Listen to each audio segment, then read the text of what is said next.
प्रिय विद्यार्थियों, आज प्रेमाशय शाखा के प्रमुख कवि और उनकी रचनाओं के बारे में देखते हैं। जैसे कि पिछली क्लास में प्रेमाशय शाखा के सामान्य परिचय और उसकी विशेषताओं के बारे में हमने चर्चा की थी। आज प्रेमाश्रय शाखा के प्रमुख कवि और उनकी रचनाएं। इस शाखा के अर्थात प्रेमाश्रय शाखा के प्रतिनिधि कवि है मलिक मोहम्मद जायसी और इनकी प्रमुख रचना है आखिरी कलाम, अखरावट, चित्रलेखा, मसलानामा, कहरनामा और पद्मावत, जिसमें से 3 रचनाएं प्रमुख है और वो है आखिरी कलाम, पद्मावत और अखरावट। दूसरे कवि है शेख कुतुबन, इनकी प्रमुख रचना है मृगावती। अगले कवि है मंजन, प्रमुख रचना मधुमालती। मुल्ला दाऊद, प्रमुख रचना चंदायन। कवि उस्मान, प्रमुख रचना चित्रावली। कवि शेख नबी, इनकी रचना ज्ञानदीप। कवि कासिम शाह, प्रमुख रचना हंस जवाहिर। कवि नूर मोहम्मद, प्रमुख रचना इंद्रावती और अनुराग बांसुरी। तो प्रेमाश्रय शाखा के प्रतिनिधि कवि मलिक मोहम्मद जायसी और उनकी प्रमुख रचना के बारे में देखते हैं। तो मलिक मोहम्मद जायसी, मलिक मोहम्मद जायसी का परिचय, जिनका पूरा नाम है, सूफी कवियों में सर्वश्रेष्ठ कवि हैं मलिक मोहम्मद जायसी। इनके जन्म के संबंध में निश्चयात्मक रूप से कुछ कहना कठिन है कि इनका जन्म कब हुआ, जन्म स्थान और जन्म तारीख के बारे में। जायसी ने अपनी रचना आखिरी कलाम में एक स्थान पर लिखा है, भव अवतार मोर 9 सदी 30 बरस ऊपर कवि वदी, अर्थात वे 9वीं सदी हिजरी में जन्मे थे और 30 वर्ष की अवस्था में उन्होंने आखिरी कलाम को रचना को लिखना प्रारंभ कर दिया था। जायसी के आखिरी कलाम की रचना 1936 हिजरी में से 30 वर्ष निकालने देने पर 906 हिजरी सन आता है, जो कि इनका जन्म संवत स्वीकार किया जा सकता है।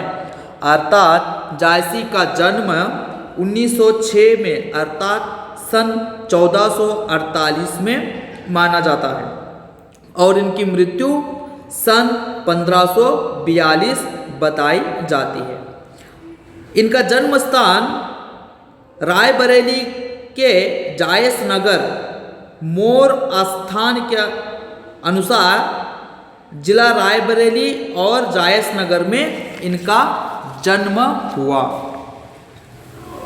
जायस नगर में जन्म लेने के कारण ही ये जायसी कहलाते हैं।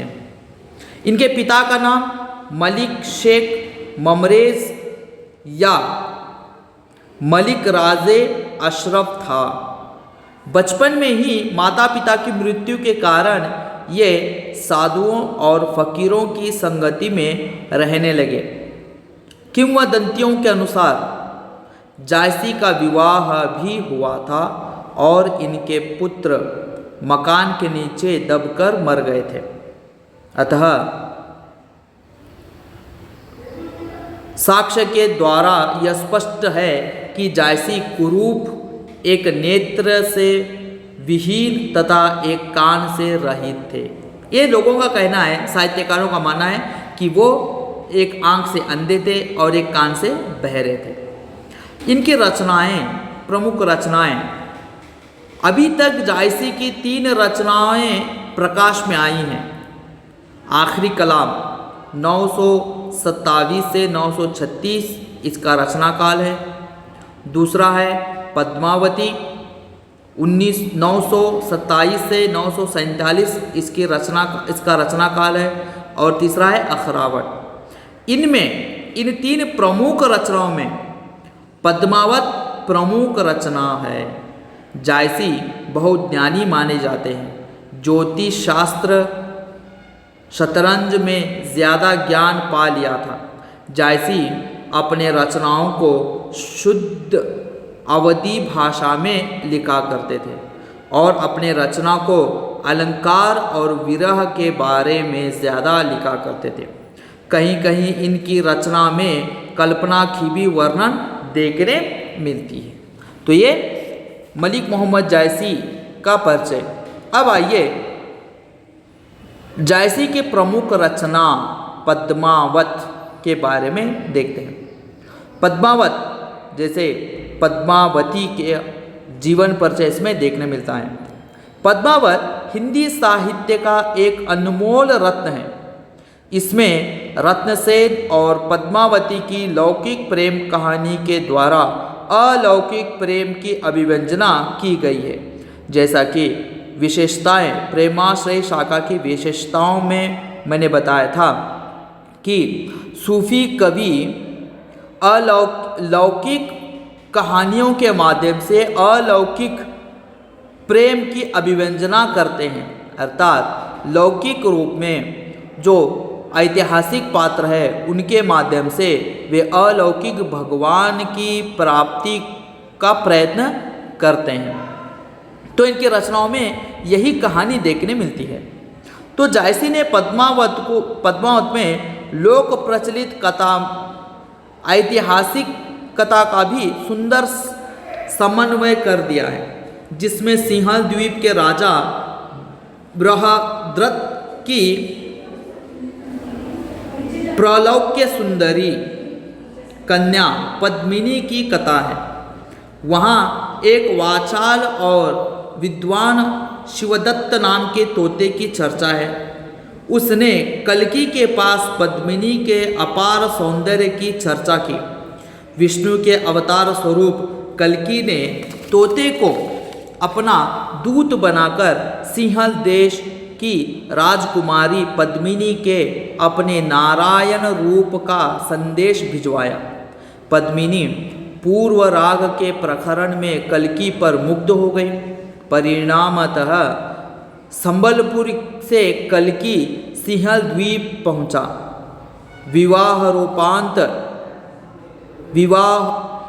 विवाहोपरांत पद्मिनी सहित 5 रत्नों को लेकर संबलपुर वापस आया। यह सुकांत लोक प्रचलित कथा है, जिसमें भारतीय प्रेमाख्य की समस्त रूढ़ियों और परंपराओं का निर्वाह किया गया है। जायसी ने रोहद्रस्त को गंधर्वसेन में बदल दिया और पद्मिनी को पद्मावती बना दिया है और तोते को हीरामन का रूप दे दिया है। हीरामन को एक व्याघ्र ने फंसा लिया। राजा रत्नसेन के पास हीरामन पहुंचा। वहां उसने रत्नसेन और उसकी रानी के सामने पद्मिनी के अद्वितीय त्रिलोक सुंदर रूप की महिमा का बखान किया। रत्नसेन पद्मिनी की प्राप्ति के लिए योगी बनकर सिंहल द्वीप की ओर चल पड़ा। वह अन्य योगियों सहित कलिंग से सिंहल द्वीप पहुंचा। तोते के संदेश को सुनकर पद्मिनी शिव पूजन के बहाने आई। उसे देखकर राजा मूर्छित हो गया। पद्मिनी और रत्नसेन का विवाह हो गया और वह वापस चित्तौड़ आ गया। तो ये लौकिक कथा जो ऐतिहासिक कथा है उसके माध्यम से जायसी ने यहाँ पर पद्मिनी को पद्मावती और तोते को शिवदत्त तोते को हीरामन तोता बना दिया और वहाँ के जो राजा था कल्कि देश का उसे रत्नसेन बना दिया। तो ये अलौकिक कथा को, ऐतिहासिक कथा को के माध्यम से अलौकिक प्रेम की अभिव्यंजना ये सूफी कवियों की प्रमुख विशेषता रही है। निस्संदेह पद्मावत में कथा के 2 स्तर हैं, काल्पनिक और ऐतिहासिक।